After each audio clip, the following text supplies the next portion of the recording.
کیا اب جانتے ہیں کہ معجزہ اصل میں ہوتا کیا ہے؟ آئیے میں سمجھاتا ہوں۔ معجزہ بالکل ایسے ہی ہوتا ہے جیسے جب حضرت ابراہیم علیہ السلام کو بھڑکتی ہوئی آگ میں پھینکا گیا۔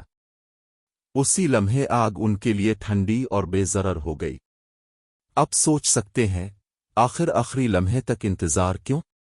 اگر اللہ چاہتا تو آگ پہلے ہی انہیں نقصان نہ پہنچاتی۔ لیکن سوچیں، اگر ایسا ہوتا تو پھر اسے معجزہ کون کہتا؟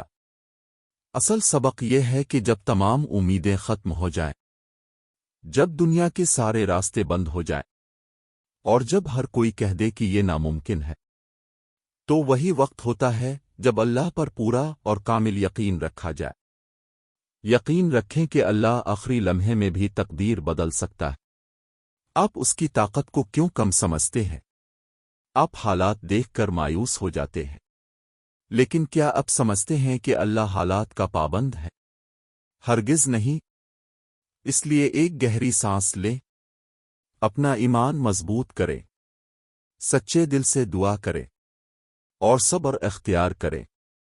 معجزے اکثر آخری لمحات میں ہی ہوتے ہیں، کیونکہ اللہ ہر چیز پر قدرت رکھنے والا ہے۔ دیکھنے کا شکریہ۔